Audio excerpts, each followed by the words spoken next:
Hi, guys. So as mentioned, I'm Adam Green, and with me is Joshua Richards. Josh, how's it going? It's going well. Thanks for having me here. Thanks for the opportunity to talk about some of our findings as we've tried to get things off the ground. Excellent. Well, thanks for coming.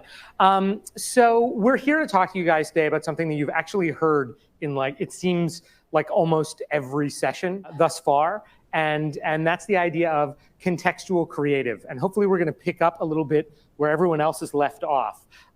But first, I do want to sort of iterate in on what exactly we're talking about. Josh, can you tell us what we're talking about? Yeah, so contextual creative is just the idea of taking your creative and its environment and putting those things together and getting to that magic. It can be as simple as referencing the location that you're in, or it can go deeper and look at things like financial data or traffic data or whatever it is that you can pass into that. Like this example. Like this example right here. So this is a very simple example. It's taking the location, which is Manchester, and 25 degrees the temperature, and it's serving some creative against that. But what's cool is that a simple thing like this can be so much more effective than just a static piece of creative. Yeah, and it turns out, you've heard a lot of people talk about this, how much more effective it is. Greg's panel from Yahoo was talking about it. It turns out it's a lot more effective. So you guys may have missed this. During the pandemic last year, the teams at Deco and Clear Channel International and PosterScope released a really cool piece of research. It's called Moments That Matter, where they looked into how specifically in out-of-home does contextual creative perform. And it turns out it performs really, really well. 17% more effective at driving sales, at driving brand recognition. That's enormous gains if you are an advertiser.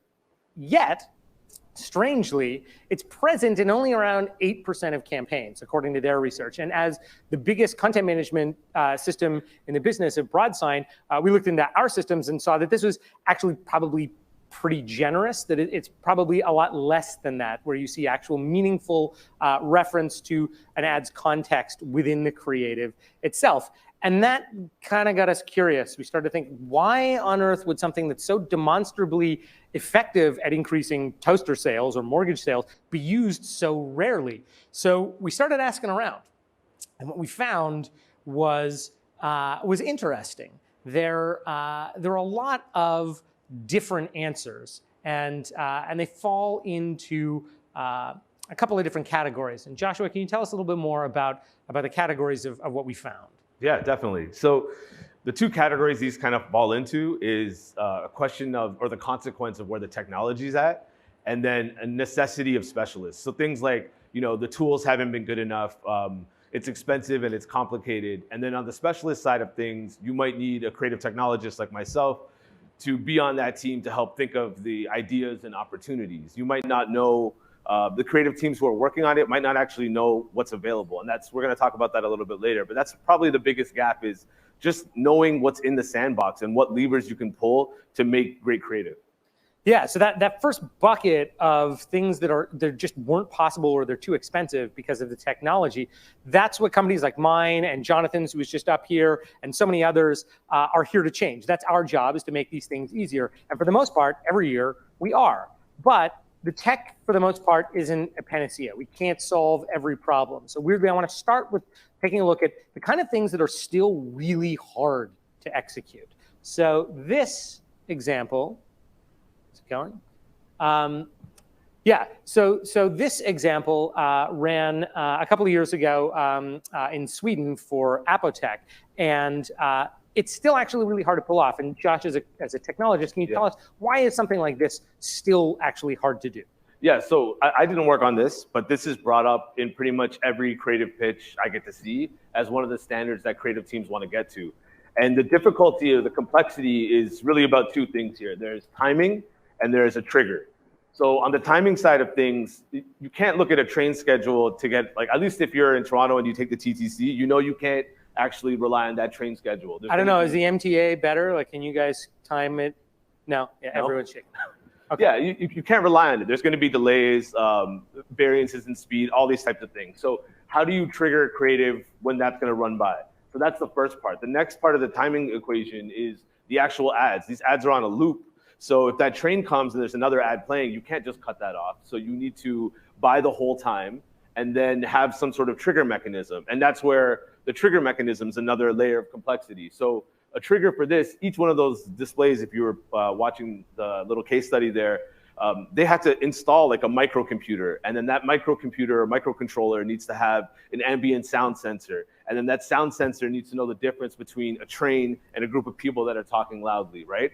And now you have proprietary tech in a spot, so you need to have, you need to have it installed, you need to have it maintained, you need to have probably a specialist on standby in case something goes wrong, and maybe even a fallback for someone to press the trigger manually in case the whole thing falls apart. So that's hard, and it all came down to those two decisions. Yeah. A trigger, a moment in the campaign that is very temporally small, yeah. just when the train comes by, and a trigger that's not publicly available easily, yeah. right? The exact moment that the train comes in.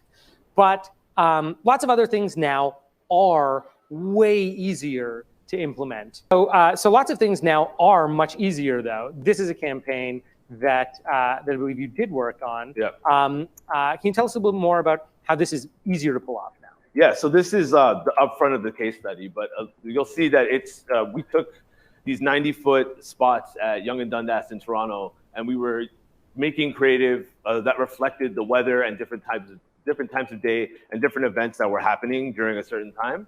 And so initially, when we got this brief, the first thing I did was build a prototype. We shot some video on our phones. We just whipped it up in the browser, got the weather API. It was good to go.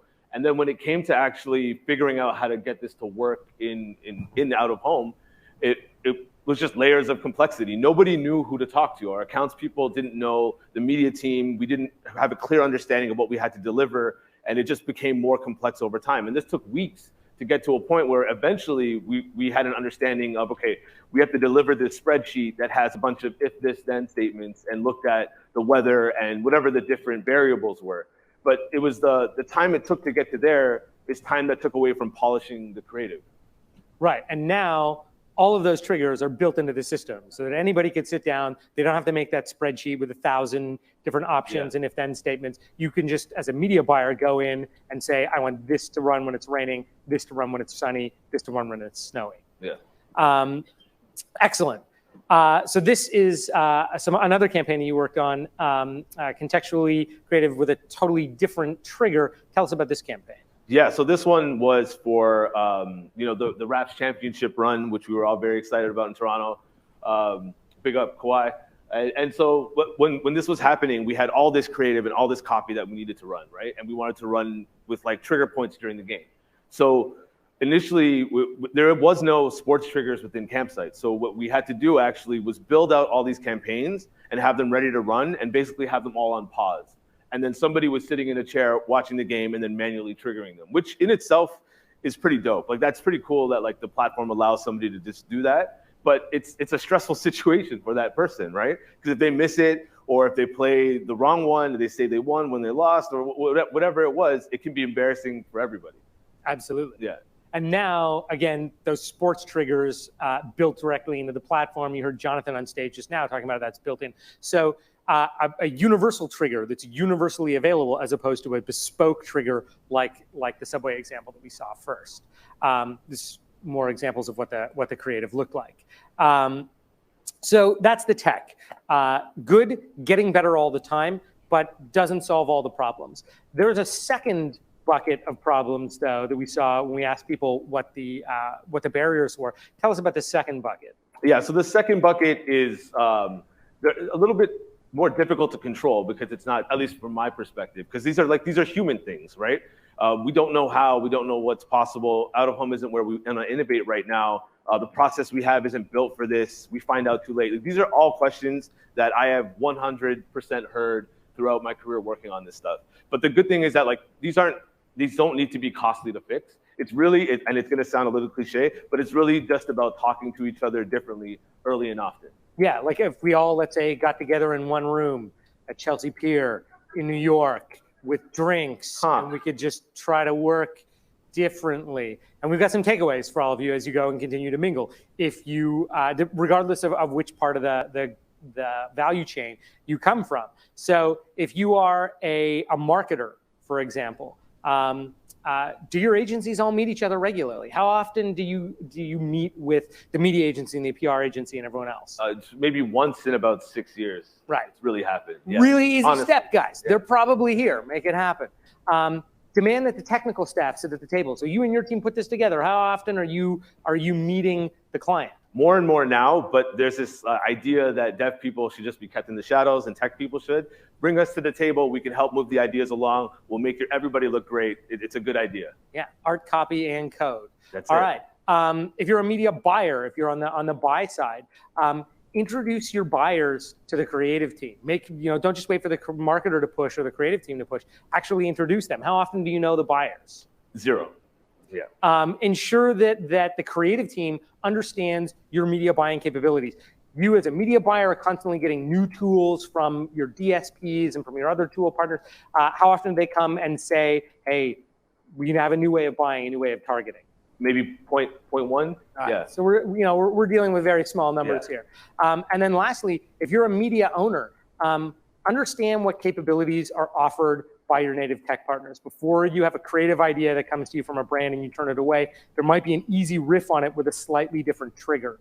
And then if you have proprietary triggers, like if you're a subway system, your ability to digitize them and make them available can make things like that Apotec ad, which is still hard, something easy in the future.